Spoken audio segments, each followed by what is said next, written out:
नमस्कार साथियों, आप सभी का स्वागत है। मैं मुकेश जाट आप सभी को बताने आया हूं कि एमपीटीईटी 2023 में कृषि ब्रह्मास्त्र KB2 से कितने क्वेश्चन आए और टेस्ट सीरीज से कितने क्वेश्चन बैठे हैं उसको लेके हम सॉल्यूशन करेंगे और देखेंगे कि क्या क्वेश्चन है, कितने क्वेश्चनों पे हमको आपत्ति लेना चाहिए और कितने क्वेश्चन सीधे के सीधे बुक से बने, सीधे सीधे लाइन से उठ के आए हैं। तो यहाँ पर आपको अब सॉल्यूशन देखा जाएगा और किया जाएगा कि किस तरह से हमने बुक के अंदर अगर देखें तो कितना मैक्सिमम क्वेश्चन आए। अगर आप केवल एक बार बुक को पढ़ लेते हैं तो भी आपका वहां से सीधा सा क्वेश्चन उठ के आ जाता है और सीधा सा आप उसकी मार्किंग कर सकते हैं। लेकिन कोई बात नहीं, अभी भी देर नहीं हुई है। अभी भी नेक्स्ट एग्जाम जो हमारी है, जहां हमको ज्यादा से ज्यादा नंबर मार के हमको क्वालिफाई एग्जाम थी, वहां हमको रैंक मारना है। तो रैंक मारने के लिए आइए और कृषि ब्रह्मास्त्र को एक बार पढ़िए और इसी के साथ में आप सभी जो है वह ज्यादा से ज्यादा जो है वह कृषि ब्रह्मास्त्र का ऐसा ब्रह्मास्त्र मारिए कि हम मैक्सिमम नंबर लाकर एमपीटीईटी में अपनी रैंक मारें और टेस्ट सीरीज लगाए। टेस्ट सीरीज में हमने जो क्वेश्चन दिए थे वह क्वेश्चन ऐसे के ऐसे एग्जाम में पूछ लिए गए, मतलब किसी को कोई एनर्जी नहीं लगानी पड़ी, सीधे के क्वेश्चन हमारे बन गए। तो अब हम यहाँ पर जो है सॉल्यूशन हम देखेंगे आगे। पंजाब के एक छोटे से क्षेत्र से स्टार्ट किया गया था, लेकिन वो बहुत छोटा लेवल पे था, इसलिए उसको मान्य नहीं किया गया। लेकिन जब व्यापक लेवल की बात करें तो ये 1972-73 में स्टार्ट किया गया था। यहाँ पर जिसे हम बोलते हैं पहला फसल बीमा कार्यक्रम। ठीक है, अगर बात आती तो यहाँ हमको देखो 1999-98 नहीं दे रखा है। ठीक है, यहाँ ये वाली डेट हमको नहीं दे रखी है। एक हमको 1985 वाली डेट भी नहीं दे रखी है। कहने का सीधा सा आशय है, उसने पहली योजना की पूछ लिया कि फसल बीमा कार्यक्रम का जो पहला था वो कहाँ पे, और देखो फसल बीमा से रिलेटेड चीजें थी, है ना। इसलिए यहाँ पर इसने 1972-73 को पूछा है। फिर देखेंगे पौधों से पानी द्रव के रूप में निकलता है, मतलब उसने मैंने प्लांट फिजियोलॉजी पढ़ाया था, प्लांट फिजियोलॉजी से सीधा क्वेश्चन ले लिया उसने गटेशन, और गटेशन से दो क्वेश्चन उठाए। गटेशन जो होता है ना, गटेशन की जो स्थिति है वो क्या बनती है, जिसको हम हिंदी में बोलते हैं बिंदु स्त्राव। क्या बोलते हैं हम? बिंदु स्त्राव बोलते हैं।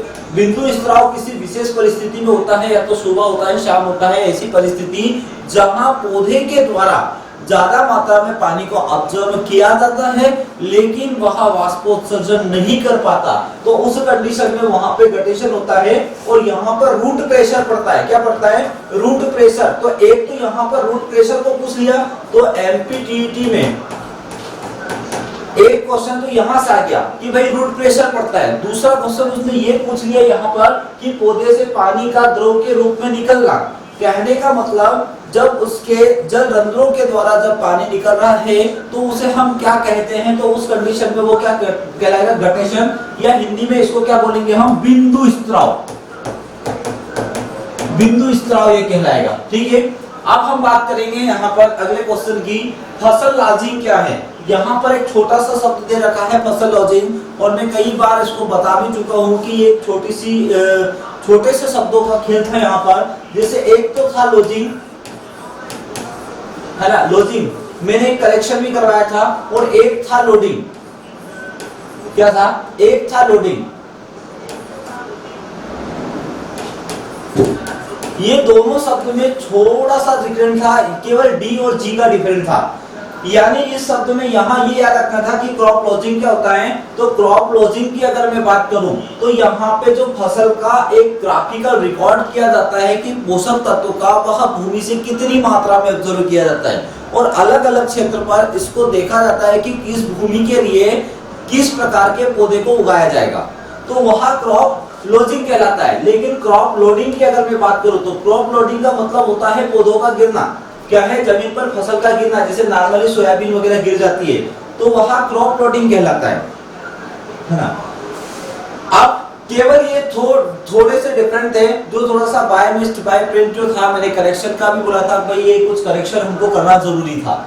ठीक है, तो आपको कृषि ब्रह्मास्त्र में मिल जाएंगे। इसमें देखना पौधों की तुलना में पत्तियों की पोषक तत्वों की स्थिति को तुलना में पर्ण निदान इन्होंने घुमा फिरा के बनाया, मतलब उच्च और निम्न उपज वाले, मतलब उसने यही कल्पना कर दी थी कि पौधे जो होते हैं वह किस प्रकार से पौधे जो होते हैं किस प्रकार से जमीन से पोषक तत्व लेंगे, यानी कि हमने दो प्लांट को अलग अलग उगाया, दो वैरायटी को हमने अलग अलग उगाया, एक ही जगह पे उगाया, एक ही समय पे उगाया, लेकिन दोनों के पोषक तत्व खींचने का तरीका अलग है, किसमें कितनी कमी आ रही है उसको उन्होंने क्या बोला, लोडिंग बोला। और अगर ये लोडिंग बोल देता है, डी दे देता केवल यहाँ पर, तो उसको वो बोलता है लोडिंग, ये लोडिंग बोला हुआ लोडिंग बोलता है उसको। तो उस कंडीशन में हम वहां पे क्या कर देते हैं कि जमीन पर फसल का गिरना, जैसे अभी बारिश वगैरह हो रही है तो गेहूं की फसल गिर जाती है, तो उस कंडीशन में हमको लोडिंग और लॉजिंग बोलते हैं। तो ये भी सीधा सा मतलब बुकों में सीधा सा लिखा हुआ है।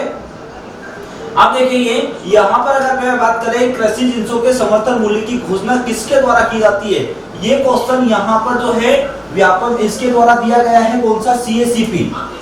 क्या दिया गया है, सीएसीपी, कृषि जिंसों के समर्थन मूल्य की घोषणा किसके द्वारा की जाती है, ये घोषणा नहीं करता, ये क्वेश्चन गलत है हमारा। इस पे हम रिपोर्ट कर सकते हैं, इस पे हम बता सकते हैं कि इस और इस नंबर को हम छीन सकते हैं। क्यों छीन सकते हैं, क्योंकि ये गलत है, ये किसी बुक में अपडेशन के रूप में नहीं दे रखा है, यहाँ तक कि हमारी आईसीआर की बुक जो है हैंडबुक ऑफ एग्रीकल्चर में भी नहीं दे रखा, क्योंकि ये नए डाटाओं में है।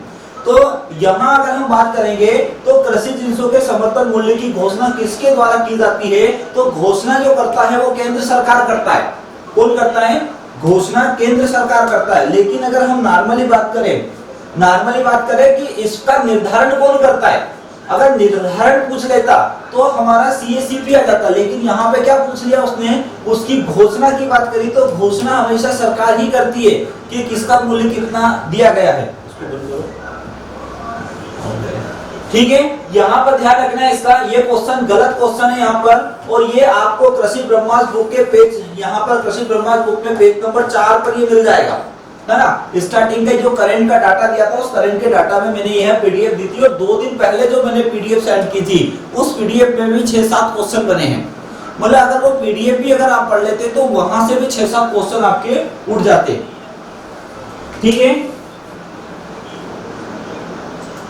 आप देखते जाइए बस।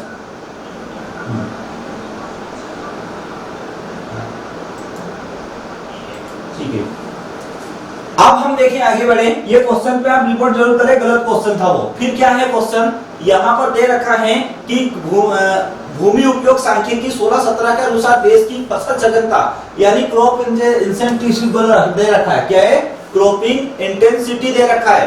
क्रॉपिंग इंटेंसिटी यहाँ मेरे जो दे रखा है करेंट एग्रीकल्चर, जो कृषि ब्रह्मास्त्र बुक में सेम टू सेम लिखा है 143.6, ऐसा का ऐसा ही लिखा है बुक में, सीधा सा कृषि ब्रह्मास्त्र के पेज नंबर 3 पे, यानी कि करंट के डाटा जो मैंने 2 दिन पहले दिया था और जिसने कृषि ब्रह्मास्त्र बुक को खरीदा था उसमें ये डाटा ऐसा कैसे ही लिखा हुआ था।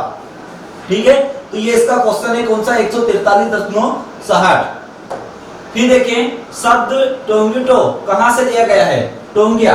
ये टोंगिया कहाँ किससे रिलेटेड है, यहाँ खेती से रिलेटेड है, लेकिन ये एक नया क्वेश्चन बना है और यहाँ इसका उत्तर जो है वो बर्मीज है। क्या है इसका उत्तर, बर्मीज यहाँ इसका उत्तर है। तो ये एक नया क्वेश्चन था, हमने इसकी खेती के बारे में जरूर पढ़ा था कि यहाँ खेती क्या होती है, झूम खेती जो होती है, टोंगिया खेती होती है, इनको हमने पढ़ा था। लेकिन यहाँ पर उसने उसको क्या पूछ लिया, यहाँ शब्द किससे लिया गया है। ठीक है, अब देखिए मिट्टी समुच्चय की स्टेबिलिटी द्वारा निर्धारित की जाती है, ये भी एक नया क्वेश्चन है। इस नए क्वेश्चन में यहाँ पे पेनेट्रोमीटर है, पाइकोमीटर है, एटरवर्न उपकरण है, यहाँ पे वेट स्लीविंग उपकरण यहाँ पर दे रखा है ना, ये इसका क्वेश्चन है।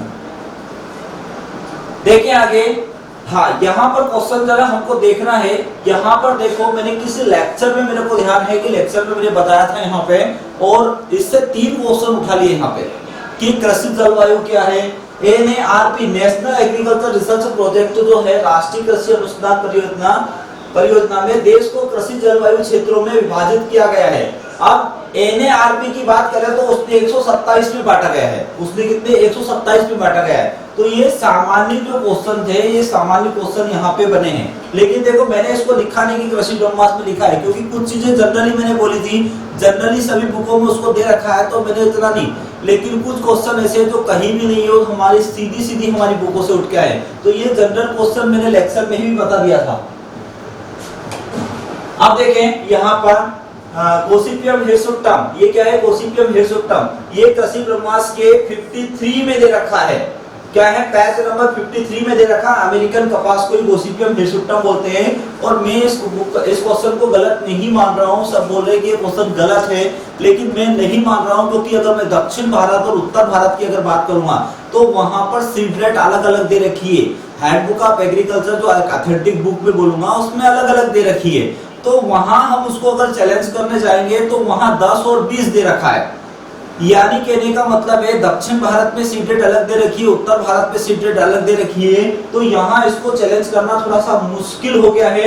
और यहाँ पे क्या है, ये 15 से 18 है, 12 से 15 है, 8 से 12 है और 4 से 5 है। तो यहाँ इसका जो क्वेश्चन है वो 12 से 15 बन रखा है और कृषि ब्रह्मास्त्र बुक में मैंने भी लिख रखा है इसको। तो मैं इस क्वेश्चन को नहीं बोलूंगा, क्योंकि हाँ बिल्कुल जो करेंट ग्रुप में सेंड की थी वही, उसमें कुछ थोड़ा सा करेक्शन था, क्योंकि कुछ चीजों की एरर थी तो उसको करेक्शन करके हमने सेंड किया था। आप यहाँ देखो, इसमें यहाँ इसका क्वेश्चन ये है, आप बहुत सारे बोल रहे हैं कि सर हम इसको भी चैलेंज करेंगे, तो आप अगर करना चाहे तो आप स्वतंत्र हो, लेकिन मेरे हिसाब से ये क्वेश्चन को गलत नहीं करेगा, वो क्वेश्चन गलत नहीं करेगा। यहाँ पे 12 से 15 जो दे रखी है सीड रेट, ये उसको वो मान्य कर लेगा। और हमने भी इसको मतलब लिख रखा है, और हम मतलब कहीं से देख कर ही लाते हैं, ऐसा नहीं कि कहीं से। अब हम पर्टिकुलर किसी बुक की देखें, हमारे कृषि में बड़ी विडंबना है। अगर वो दक्षिण भारत की बात कर देता तो अलग हो जाता, वो उत्तर भारत की बात कर देता तो सीड रेट अलग हो जाती, मध्य भारत की बात करता तो अलग हो जाती। उसने इष्टतम पूछ लिया और ऑप्शन इतने करीब दे दिए, नहीं तो ऑप्शन 10 से लेके 20 किलोग्राम के बीच आ रहा था ऑप्शन यहाँ से। अगर इष्टतम अगर कश्मीर से लेके कन्याकुमारी तक की, नहीं जो है वही है, कोई खरीदना नहीं है भाई। ब्रजमोहन पटेल जी जो आपके पास बुक है ना, वही पढ़ना है, वही अपडेट बुक ही है वो, है ना। उसमें केवल इधर क्या, जैसे MS लिखा गया, वो गलती से वो MT लिखा गया, तो वो ऐसा शब्द है उसका, मिलियन हेक्टर मिलियन टन, वो थोड़ी सी इधर है, कोई इधर नहीं है, वो तो आप खुद समझ जाओगे कभी किस में देखना है उसको, है ना। तो यहाँ ये क्वेश्चन जो है गोसिपियम हिरसुटम 12 से 15 किलोग्राम ये होगा।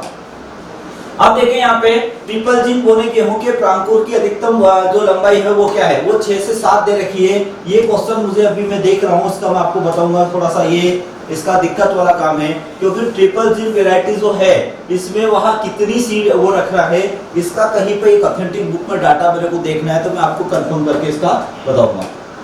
अब देखें फूल गोभी की स्वतः अगर मैं बात करूं यहाँ पर, यानी कि self branched off season variety, बेमौसम वैरायटी अगर देखो तो यहाँ पर क्या है, पूसा हिम ज्योति है। मैंने केवल हिम ज्योति लिखा था, लेकिन उसने वहां से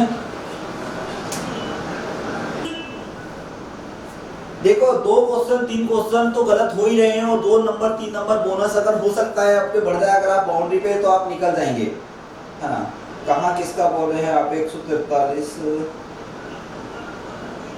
नहीं, 12 से 15 किलोग्राम सही है उसका, है ना, ध्यान रखना 12 से 15। और पूसा हिम ज्योति को देखें, क्या है पूसा हिम ज्योति को देखें, यहाँ पर हमने केवल इसको ये लिख रखा था कि जो फूल गोभी की वैरायटी पूसा हिम ज्योति है, लेकिन उसने यहाँ पे self branches and half season variety पूछ लिया। तो यहाँ वैरायटी लिखी थी, लेकिन हमने इसके आगे इसका डिफाइन नहीं किया था, तो उसने और ज्यादा डीप से क्वेश्चन पूछ लिया, ठीक है।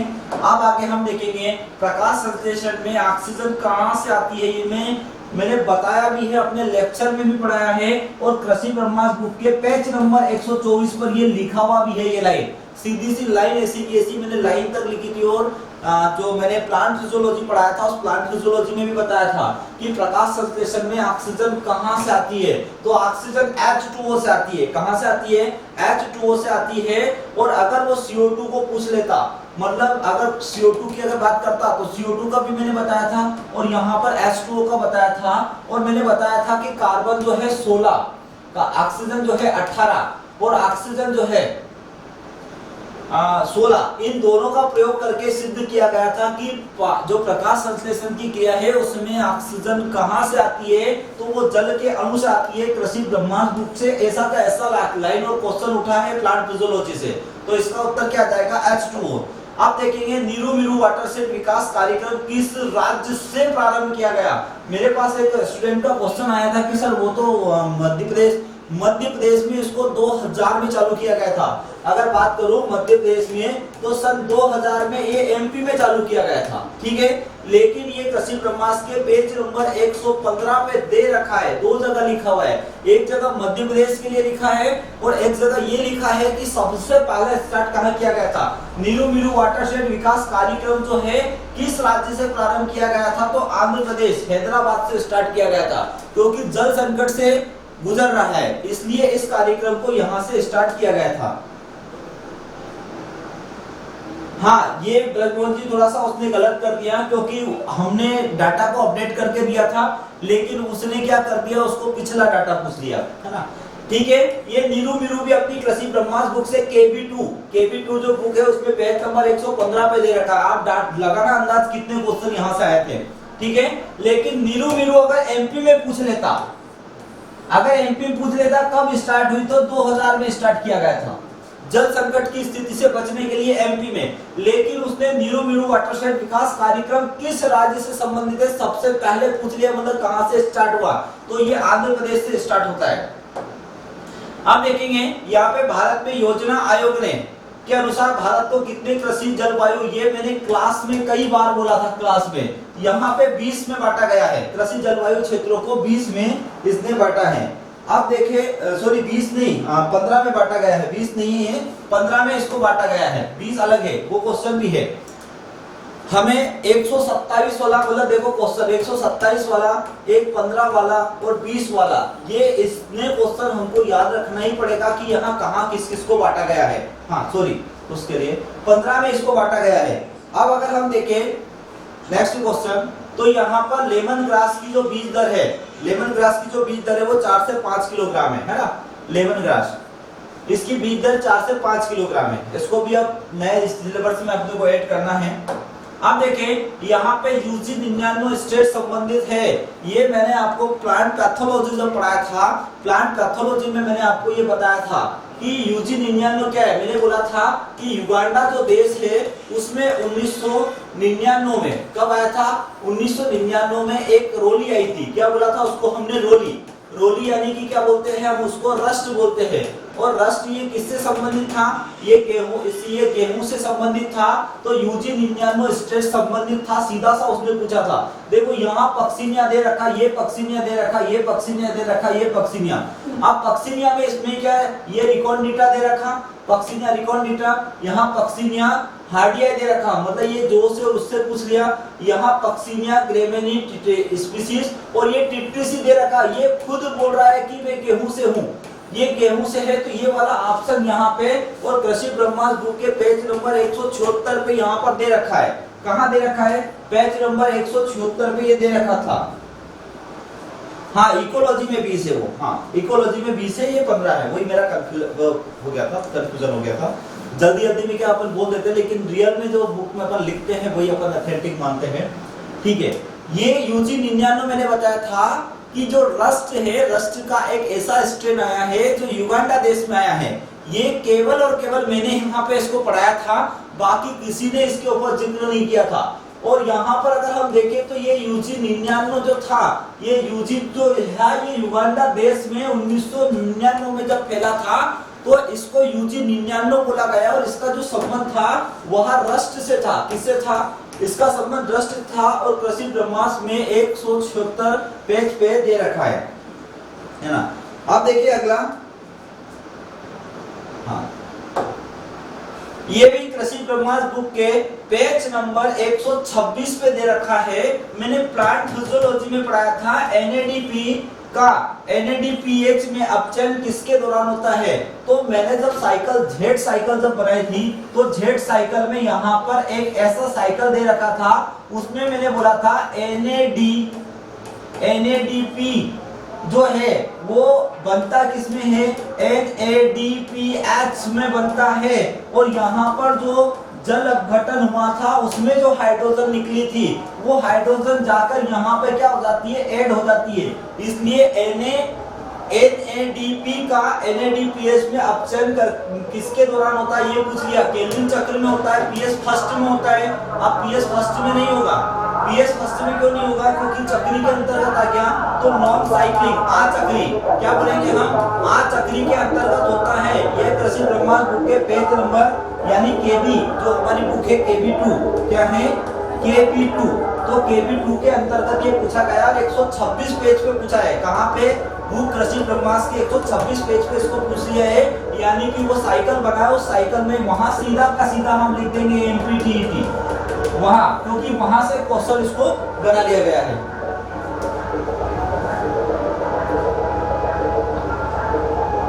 हाँ, एग्रोनॉमी से यहाँ पर लगभग अब क्या करें, वो उनका पिछला पेपर उठा के देखा तो उसने पीसीएमबी से पूछ लिया, पशुपालन से पूछ लिया, लेकिन इस बार उन्हें पूरा पेपर, मतलब जो पेपर सेट करने वाले होते हैं वो ये भी ध्यान नहीं रखते हैं कि कहाँ से पेपर को पूछा जाना चाहिए। सबका थोड़ा वेटेज होना चाहिए, लेकिन उन्होंने यहाँ इसको ज्यादा ले लिया, प्लांट फिजियोलॉजी को। अब देखो यहाँ पर एक हमारे पास नया क्वेश्चन है, स्पर्श की एक तरफा उद्दीपन के जवाब में पौधों की वक्रता तीव्रता जो है वो क्या है। तो यहाँ पर तो क्या है, इसमें ये नया क्वेश्चन है, थिग्मोटोपिज्म करके दे रखा है ना, ये भी प्लांट फिजियोलॉजी से स्पर्श की एक तरफा उद्दीपन नहीं कहीं से है, इसको देखना पड़ेगा, है ना। आप देखिए यहाँ पे दर्शकों की प्रतिक्रिया एक महत्वपूर्ण घटक है, क्या है, यहाँ दे रखा है दर्शकों की प्रतिक्रिया एक महत्वपूर्ण घटक है। आप बताओ, हम बात कर रहे हैं, ये इकोनॉमिक में पूछ लिया, केवल परिभाषा पूछ ली कि इसको किसने बोला, केवल परिभाषा नहीं, सिलेबस के हिसाब से कुछ तो आया था, लेकिन अगर हाँ देखे तो प्लांट फिजियोलॉजी वो नहीं दिया।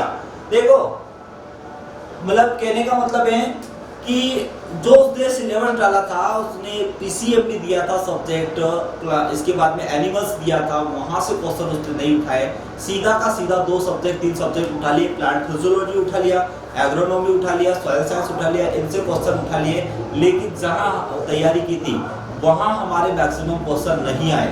लेकिन मैं फिर भी बता रहा हूँ कि पेपर जिसका बेसिक क्लियर था, जिसका जनरल एग्रीकल्चर अच्छा था, करंट एग्रीकल्चर अच्छा था, एग्रोनॉमी अच्छा था, सॉइल साइंस अच्छा था, प्लांट फिजियोलॉजी अच्छा था, ये 5 टॉपिक जिसके अच्छे थे उसने पेपर बहुत अच्छे से बना दिया और क्वालिफाई है। हमारे इंस्टीट्यूट से 111 नंबर हाईएस्ट है, 111 नंबर हाईएस्ट है आशिफ के, जो बोल सकता हूँ कि बहुत अच्छा उसका मतलब रहा है। 111 नंबर बहुत होते हैं, मोहम्मद आशिफ करके नाम है, मैं आपको मिलाऊंगा। आप देखो दर्शकों को प्रतिक्रिया एक महत्वपूर्ण घटक होता है, किसने दिया, ये लिंगस ने दिया था, इनके मॉडल है। अब मैं मॉडल की बात करूं तो इकोनॉमिक पहले ही इतना टफ पड़ता है, इतना मैंने पढ़ाया और उसमें से उठा के क्वेश्चन उसको भी और डीप में पूछ लिया, तो कितना डीप जाकर हम एक एक चीजों को बारीकी से पढ़ें। तो फिर भी हमने बहुत पढ़ा था इकोनॉमिक, और इकोनॉमिक में जहां हमने पढ़ा उससे भी और ज्यादा डीप में उनकी परिभाषाओं को पूछ लिया। कोई बात नहीं, देखो ब्रजमोहन जी कोई बात नहीं, ये समय है और हो सकता है इसमें हम और कहीं उछाल मार के जाएं, हो सकता है हमारी किस्मत में और कुछ लिखा है, घबराए नहीं। बस देखो यहाँ पे ये क्वेश्चन गलत है, आप इसको रिपोर्ट करना, एक तो सीएसीपी और एक इसको रिपोर्ट करना। आप कृषि ब्रह्मास्त्र बुक अगर आपके पास में है तो कृषि ब्रह्मास्त्र बुक आप उठा लो, उसमें इसकी आपको क्वेश्चन मिल जाएगा। कृषि ब्रह्मास्त्र बुक में जो परिवार की लागत होती है वो इसमें शामिल की जाती है, इसमें शामिल की जाती है, कास्ट सी में शामिल की जाती है। लेकिन यहाँ पर इन्हें जो ऑप्शन दे रखा है गलत दे रखा है। अगर मैं इसकी बात करूं, यहाँ पर अगर बात करूं तो यहाँ इन्हें गलत दे रखा है। मैंने रात को देखा था, पेज नंबर में बता देता हूं आपको, पेज नंबर 219 पे जाइए आप। पेज नंबर ये भी पूछा गया है कृषि ब्रह्मास्त्र ने केबी2 में आप जाइए, पेज नंबर 129 पे जाइए, पेज नंबर 129 है ना, page number 219, sorry page number आप 219 में देखिए, यहाँ कृषि ब्रह्मास्त्र में दे रखा है और मैंने इसको लिख में रखा है C1 C2 से जब B में अगर पारिवारिक श्रम मिलता है तब जाकर वो C बनता है। तो ये क्वेश्चन गलत है, आप इस पे रिपोर्ट करें या इस पे आप ऑब्जेक्शन ले, ताकि आपका ये 1 नंबर बढ़ जाए। 1 नंबर तो आपका CACP से बढ़ेगा और 1 नंबर आपका ये कास्ट सी से बढ़ेगा। यानी कि 2 क्वेश्चन यहाँ से आपके 2 नंबर अगर कोई किनारे पे है तो ये 2 नंबर उनके बढ़ जाएंगे, इन पे आप ऑब्जेक्शन ले लेंगे, ठीक है। तो यहाँ पे फार्म प्रबंधन पारिवारिक श्रम, ये हमारा फिर क्वेश्चन कहाँ से, इकोनॉमिक्स से हमारा क्वेश्चन बना है। ऐसा नहीं है कि एग्रोनॉमी सॉइल साइंस से, इकोनॉमिक्स से भी देखो क्वेश्चन उन्होंने पूछे हैं। 2 क्वेश्चन, एक तो यहाँ पर इसके पहले CACP का पूछ लिया और एक ये पूछ लिया और आगे और आएगा। आगे और क्वेश्चन आएंगे इकोनॉमिक्स से। अब देखो अधिकतम लाभ, ये इकोनॉमिक्स आ गया। अधिकतम लाभ प्राप्त करने के लिए क्या करना पड़ेगा, तो अधिकतम लाभ की अगर मैं बात करूं तो ये भी आपको कहां मिल जाएगा अधिकतम लाभ वाला, मैं बता दूं पेज नंबर 221 निकाले, जो KB2 है, हमारी बुक KB2 है, 221 पे ये आपको मिल जाएगा। जो कृषि ब्रह्मास्त्र 2 है उसमें आपको कृषि ब्रह्मास्त्र 2, नई वाली पुरानी वाली की बात मैं नहीं कर रहा हूं, नई बुक जो है उसमें, तो कृषि ब्रह्मास्त्र KB2 का पेज नंबर अगर 221 पे आप जाओगे तो 221 पे आपको मिल जाएगा, एक डायग्राम मिलेगा। उस डायग्राम में हमने इसको बताया है, उस डायग्राम में हमने उसको बताया, वहां क्लियर लिखा है मैक्सिमम, क्या लिखा है वहां, लिखा है MC बराबर MR, और उसके बराबर उसके कोष्टक में लिखा है मैक्सिमम प्रॉफिट। आप उसको देखें बुक में, यहां से इकोनॉमिक्स से हमारी बुक से सीधा सा क्वेश्चन आया है KB2 है ना, KB2 में कहां से आया है ये, पेज नंबर अगर बात करूं 221 पे आपको जो डायग्राम बना हुआ उस डायग्राम से क्वेश्चन पूछ लिया, अधिकतम लाभ कहां प्राप्त होता है, the maximum profit are obtain where, तो ये दे रखा है मार्जिनल कास्ट और यहाँ पर मार्जिनल रेवेन्यू जब बराबर हो जाते हैं तो वहां पर मैक्सिमम प्रॉफिट प्राप्त होता है। और इसकी 3 स्थिति होती है, क्या होती है, 3 स्थिति होती है इसकी। एक होता है मार्जिनल कास्ट ज्यादा होता है MR से, तो यहाँ पर थोड़ा सा नुकसान होता है हम लोगों को। एक होता है MC बराबर होता है MR, ये मैक्सिमम प्रॉफिट की स्थिति है, मतलब यहाँ किसान को ज्यादा प्रॉफिट होता है। एक होता है MC कम होता है और MR ज्यादा होता है। तो ये 3 स्थितियों में मैंने बताया था और डायग्राम में मैंने इसको सीधा सा बताया था। तो अपने कृषि ब्रह्मास्त्र से ये वाला क्वेश्चन भी उठा। अगला देखो अफ्रीकन गेंदा, क्या है अफ्रीकन गेंदा, ये भी कृषि ब्रह्मास्त्र में लिखा है, ये तो आपको पता ही है। पेज नंबर 306, पेज नंबर 306 पे यहाँ पर लिखा है टेजेटस इरेक्टा, टेजेटस इरेक्टा इसका नाम आया। मतलब सीधा सा अगर मैं बता दूं, मैं देखो एक छोटी सी गलती जो भी हुई है, जिससे भी हुई है, मैं आपको फिर बता देता हूँ कि कृषि ब्रह्मास्त्र बुक में मैंने 10 से 12,000 क्वेश्चन लगाए हैं और उनको उनके टॉपिक में लाके फिट किया है। आप केवल एक एक लाइन अगर पढ़ लेंगे ना तो नेक्स्ट एग्जाम भी आपकी, मेरी गारंटी है, अच्छे नंबरों से आप मारेंगे, क्योंकि वहां पर आप उसमें लर्निंग कर्व आप ढूंढोगे, हजारों बुक में आप देखोगे लर्निंग कर्व कहाँ है, लेकिन मैंने एक लाइन में उसको लिखा है कि लर्निंग कर्व जो होता है इस प्रकार का होता है। इकोनॉमिक्स से क्वेश्चन पूछ लिया, तो अगर हमारी बुक में एक लाइन लिखी हो तो अगर उस एक लाइन से भी अगर क्वेश्चन, क्योंकि बिना सोचे समझे लाइन नहीं लिखता हूँ, बहुत दिक्कत आती है, बहुत करेक्शन करना पड़ता है। अभी भी थोड़ी बहुत जो शब्दों की एररें हैं वो भी मुझे बहुत सुधारना है, तो धीरे धीरे काम जो है वो चल रहा है। इतनी बड़ी बुक को मैं एकदम मैं नहीं कर पाता हूँ, मैं भी जानता हूँ, लेकिन मेरी गारंटी अगर एक एक लाइन को आप अगर वहां पढ़ लेंगे और रट देंगे तो आपकी कोई सी एग्जाम ऐसी नहीं है जहां आप 70% नहीं मारोगे, कोई सी भी ऐसी एग्जाम नहीं, क्योंकि इतना डाटा है उसके अंदर। वो दिखती छोटी है लेकिन डाटा उसमें इतना है और सीधा सीधा सा डाटा है उसमें, है ना। तो आप एक बार और उसको पढ़ ले। ये याद रखना आपको, ये पेज नंबर 306 पे दे रखा है, पेज इधर आ गया, यहाँ पेज नंबर 306 पे यहाँ पर उसको दे रखा है ना। तो इसके बाद हम अगला क्वेश्चन देखते हैं। अपरदन की दूसरी अवस्था कौन सी है, ये क्वेश्चन पे आपको करना है रिपोर्ट। क्या करना है, इस क्वेश्चन पे आपको रिपोर्ट करना है। ये क्वेश्चन भी गलत है, ये क्वेश्चन भी गलत क्वेश्चन है। यहाँ पे 3 क्वेश्चन बता रहा हूँ। अगर कोई ऐसा व्यक्ति है कि अगर वो 72, 73, 74, मतलब वो 74, 75, 74 पे अगर है, वो 73, 74 पे, तो वो रिपोर्ट करते हैं इनको और इनको गलत। यहाँ पर इस पे हम ऑब्जेक्शन ले सकते हैं, यहाँ पे रील यहाँ पर नहीं आएगा, लेकिन उसकी अगली स्टेज है, वो मैं मानता हूं कि अगली स्टेज है, लेकिन नहीं आएगा।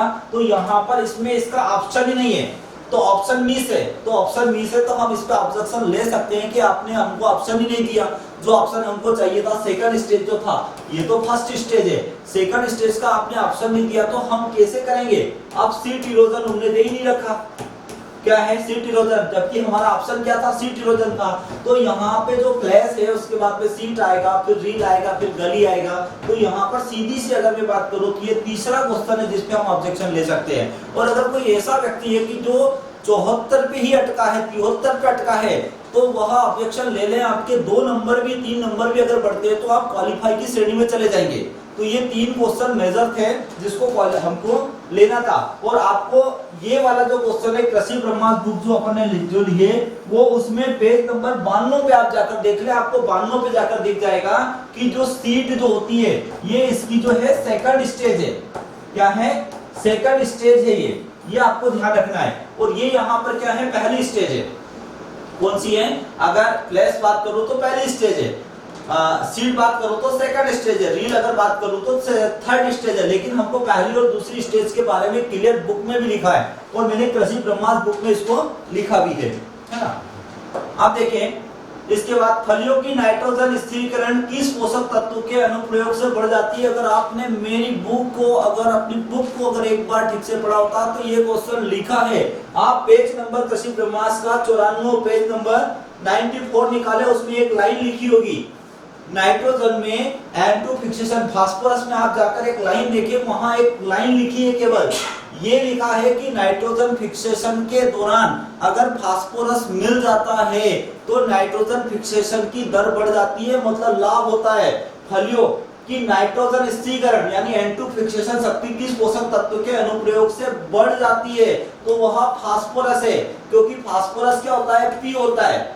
और P क्या निर्माण करता है? एडिनोसिन ट्राइफॉस्फेट, मतलब एटीपी वाले काम में लग जाता है, एटीपी के कार्य में लग जाता है। एटीपी क्या होती है? यहाँ पर ऊर्जा होती है। एटीपी क्या हो जाती है? एक तरह की ऊर्जा हो जाती है। तो यहाँ क्वेश्चन अगर हम इससे भी थोड़ा सा ध्यान रखते हैं और कृषि ब्रह्मास्त्र बुक का पेज नंबर 94 पे ऐसी की ऐसी लाइन लिखी है, बहुत सोच समझ के लाइन लिखी गई है, ये समझ लेना। इतनी जितनी भी लाइन कृषि ब्रह्मास्त्र पे लिखी गई है वो 10 से 12 हजार क्वेश्चन, और अभी भी आरईओ की तैयारी में जिनसे मिसिंग हुआ है मैं अब भी बता रहा हूँ, महावीर की बुकलेट ले आए, उसमें कुछ एरर है लेकिन मैं सारा सॉल्यूशन करा दूंगा। हाँ, मैं सारा सॉल्यूशन करा दूंगा, हाँ मैं कोशिश करूंगा। लेकिन अभी टाइम तो अभी हमको कभी भी नोटिफिकेशन आ जाएगा, 35 दिन देगा आरईओ में। मैं आपको फिर बता रहा हूँ, अगर अभी कोई यहाँ नॉट क्वालिफाई हुआ है ना तो घबराए नहीं। एमपीटीईटी लिया था उसके लिए आरईओ फ्री है। मैं फिर बता रहा हूँ, आप फिर तैयारी में लग जाओ। पहले कृषि ब्रह्मास्त्र की एक एक लाइन घोट दें, आपके लिए ब्रह्मास्त्र साबित हो जाएगा। आप उसमें केवल लग जाए। ये सीधे सीधे क्वेश्चन आए हैं, सीधे सीधे कृषि ब्रह्मास्त्र के अगर मैं अभी शाम को डाटा दूंगा आपको तो आप खुद बोलोगे कि सर 60 क्वेश्चन तो ऐसे ही बन रहे थे, 60 क्वेश्चन तो बुक से ही उठ के आ गए थे, है ना। देखिए आगे क्या दे रखा है, ये दे रखा है किस राज्य में 2020-21 के दौरान गन्ने के अधिकतम क्षेत्र की कवर करता है। ये क्वेश्चन भी हमने कृषि ब्रह्मास्त्र में पेज नंबर 17 पर भी लिखा है और पेज नंबर 36 पर भी लिखा है, 2 जगह ये डाटा लिखा हुआ है। और हम जानते हैं कि गन्ना उत्पादन में महाराष्ट्र को पछाड़ते हुए यूपी प्रथम स्थान पर है, महाराष्ट्र सेकंड स्थान पे। और देखो उसने पहला जो सेकंड स्थान पे है उसको पहले नंबर पे दे रखा कंफ्यूजन के लिए, और जो फर्स्ट नंबर पे है वो उसको तीसरे ऑप्शन पे दे रखा। तो ये हमारा ऑप्शन था, ये ऑप्शन नहीं। अगर यहाँ अधिकतम की जगह अगर दूसरा स्थान पूछ लेता तो हम क्या बता देते? महाराष्ट्र बता देते। तो इस प्रकार से यहाँ पर हमारे पास ये भी कृषि ब्रह्मास्त्र पेज के देखो पेज नंबर 17 पर भी दे रखा है, 36 पर भी दे रखा है। अब और कितने क्वेश्चन बनेंगे कृषि ब्रह्मास्त्र आप खुद सोचो, आप खुद लगा के देखना। मैंने रात को छाटा उन लोगों को, देखा है कि कहाँ कहाँ क्या क्वेश्चन लिखे हैं। देखिए नेक्स्ट क्वेश्चन, ये देखिए भूमि उपयोगी सांख्यिकी 2016-17 के अनुसार देश की कुल फसली क्षेत्रफल क्या है। यानी कि यहाँ पेज नंबर KB 2.0 बुक का नाम है हमारा, आजकल इससे चलने लगा है। KB 2.0 जो है इस बुक के पेज नंबर 1 पर ही दे रखा है, ये पेज नंबर 1 पर ही दे रखा है और सेम टू सेम लिखा हुआ है। क्या लिखा है? सेम टू सेम लिखा हुआ है, कोई भी चेंज नहीं हुआ है उसमें। तो आप इसको देखें, वहां पर भी 200.2 मिलियन हेक्टेयर, और ये एक दिन पहले जो मैंने पीडीएफ दी थी उसके अंतर्गत ये इसको यहाँ पर दे रखा था। वहां ये इसमें इस डाटा में थोड़ा सा दिक्कत आता, मिलियन हेक्टेयर था वो टन हो गया था गलती से, बुक में गलती से। तो आप करेक्शन भले सुधार सकते हैं क्योंकि वो इतना कोई दिक्कत वाली बात नहीं है। लेकिन यहाँ पर जो था 200.2 ये यहाँ पर सीधा सा केबी अपनी बुक में लिखा हुआ है पेज नंबर 1 पे। कितने बुक हमारे यहाँ बुक से अपनी बुक से बने, बहुत सोच समझ के, और पूरे मध्य प्रदेश में एकमात्र अपना है स्थान है, यानी एकमात्र बुक जो है जो आरयू एसएडीओ के लिए लिखी गई है, जो 10 बुकों के लिए हम रिकमेंड दे रहे हैं कि भाई इस बुक के लिए उस पे चले जाओ, इस बुक के लिए आप इकोनॉमिक के लिए अलग बुक पढ़ेंगे, एग्रोनॉमी के लिए अलग बुक पढ़ेंगे, सबके लिए अलग बुक पढ़ेंगे, इतना नहीं, एक बुक पहले कवर कर लो, क्योंकि यह बुक कई बुकों का सार है। लाइन टू लाइन क्वेश्चन हमारे बन रहे हैं और कितने क्वेश्चन हमारे उसको भी हम देख रहे हैं। अब देखिए यहाँ पर एक अध्ययन जो पौधों की प्रतिक्रिया पर भूगोल और ऊंचाई सहित जलवायु कारकों के प्रभाव से संबंधित है। तो यहाँ पे ये बायोक्लाइमेटिकल दे रखा, सिंपल सा क्वेश्चन था, ये बन सकता था, ये उन्होंने एक्स्ट्रा जनरल नॉलेज के हिसाब से क्वेश्चन पूछ लिया है ना, जनरल नॉलेज के हिसाब से पूछ लिया। ठीक है, एक तो क्वेश्चन और देख लेते हैं।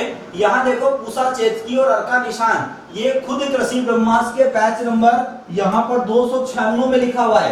क्या है, पैच इधर छिड़क के आ गया, 296 में लिखा हुआ है। यहाँ पूषा चेतकी और अर्का निशान, ये चेतकी जो होती है वो गर्मी के लिए होती है, किसके लिए होती है, गर्मी के लिए होती है। तो यहाँ पर मूली इसका दे रखा है, ये क्वेश्चन कृषि ब्रह्मास्त्र से उठ के आए हैं।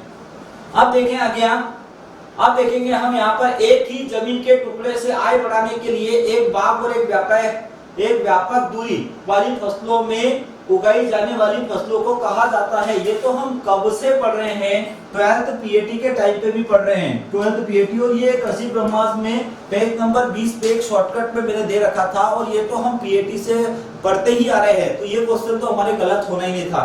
तो वो कृषि ब्रह्मास्त्र में भी लिखा है, और आपको ये तो अगर नहीं भी लिखते हम कृषि ब्रह्मास्त्र में तो भी आप कर लेते, क्योंकि हम पीएटी से 11th-12th से इसको करके आ रहे हैं। अब देखो फलों के संरक्षण के लिए कितने प्रतिशत चीनी की आवश्यकता होती है, ये मैंने क्लास में बताया था।